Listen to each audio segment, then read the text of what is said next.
Hello and welcome to our money series, Faith-Filled and Faithful. And we are on week 3. It's been 3 weeks, guys. Let's go. Come on, 3 weeks of talking money. Let's go. And if you've missed the past 2 weeks, you are not far behind. You can still catch up. We've got the rest of the videos on our YouTube page. Just type in Church Alive and you'll be able to catch up on everything. Week 1, we spoke about what we own and what we owe. And we covered using balance sheets, how to track what we own and how to track what we owe. And you can also catch the sermons on our YouTube page.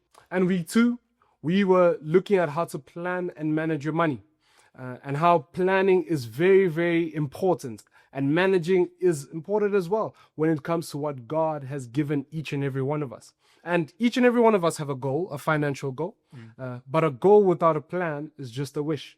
So it's very, very important to be intentional in planning and managing your money. And if you've got a workbook, you would see that we have a Excel spreadsheet that you can use to track your spending every day and to track your spending as your income comes in. And we also have a digital copy that you can find on our website.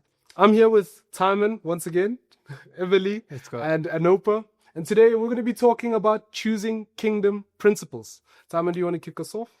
Yeah, well, I think just touching on what we spoke about last week, managing your money and knowing where your money goes, I think without putting these practices into practice, or these models and stuff into practice, it actually is just, maybe it's a facade. You feel like, oh no, I looked at the spreadsheets and you did it in the beginning of the month, and then you don't actually follow through, and then it's actually kind of a waste. So we have to keep on managing our money in a way that we can keep our finger on the pulse, like I always say, and know what's going on with our finances, so we can actually make traction towards our goals. Because, Anopa, he wants to have 2 million in his account by the end of next week. And if he doesn't keep track on his plan, he's not going to get that 2 million. You know what I'm saying? Anopa. So I think that's what's very important, is as we talk about these principles and the tools that we're giving you and our Church Alive family equips us with, let's put these into practice. Let's not just be talkers about being stewards, managers of our money. Let's put them into practice. Yeah, definitely. And how does that look like in accounting terms? Yeah, so in accounting terms, it's the difference between the balance sheets, which is obviously your assets and liabilities, which was what you own and what you owe, and your income statement, which is your incomes and expenses. Okay, and we spoke about how living within your margin. Okay. We're living within your means to create margin. Yeah. Okay. So that margin, instead of it being allocated to day-to-day incomes and expenses, it can be actually used, to be allocated to assets that can have more value in the end. Yes. And that also helps you to make, good decisions, so that you can invest that margin into investments that can have eternal value. Yeah. Okay. Yeah. Wow. Anopa, you mentioned investing into things with eternal value with that margin. What are some kind of things that we can invest our money in that do have eternal value? So in Proverbs 19 verse 17, it actually mentions that if you are willing to help the poor, you're actually lending to the Lord. Come on. And he will actually repay you for that. Yeah, that's really, really good. And I think that in itself is a faith decision. Yeah. And when we understand the motivation, then that helps us to plan and to budget accordingly. And Anopa, what is the key principle that helps us stick to our spending plans and our managing plans? Good question. I think that is, routine and intentionality. See, think of someone who goes to gym, all right? Yeah. You don't go to one gym session and then expect to see, big bike. We know you can talk about it. Come on, shirt is tight. Yeah, guys, I need to go to the gym more. But, it's about routine. It's about consistency and doing it over and over again.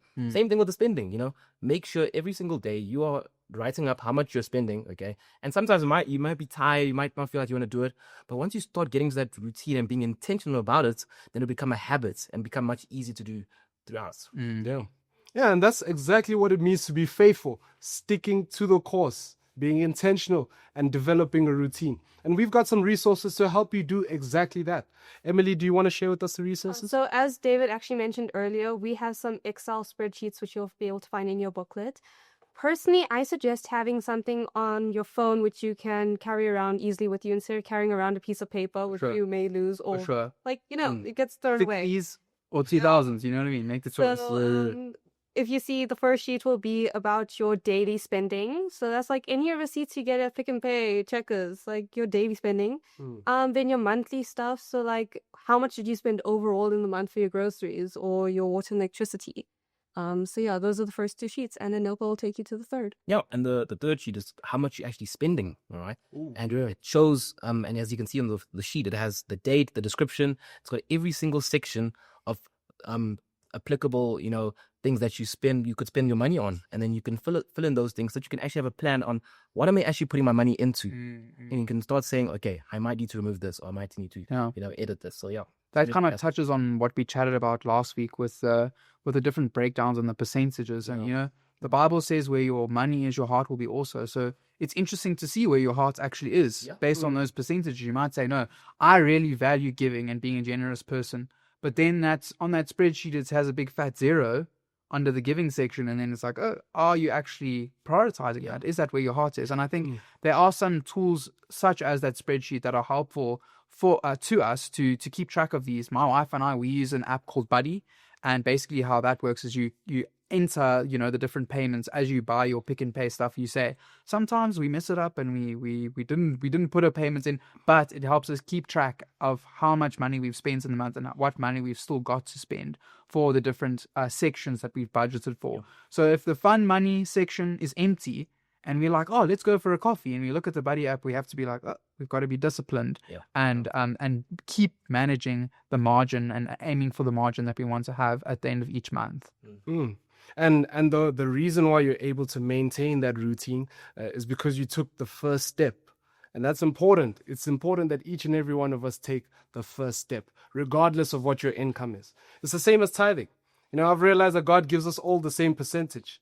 But the amount that you give is different regarding relating to your income. But nonetheless, it's very important to take the first step and be intentional. Exactly. Just like the story in Matthew 25, about the talents. Yeah. Each received a different amount, but they had to take the next step to grow.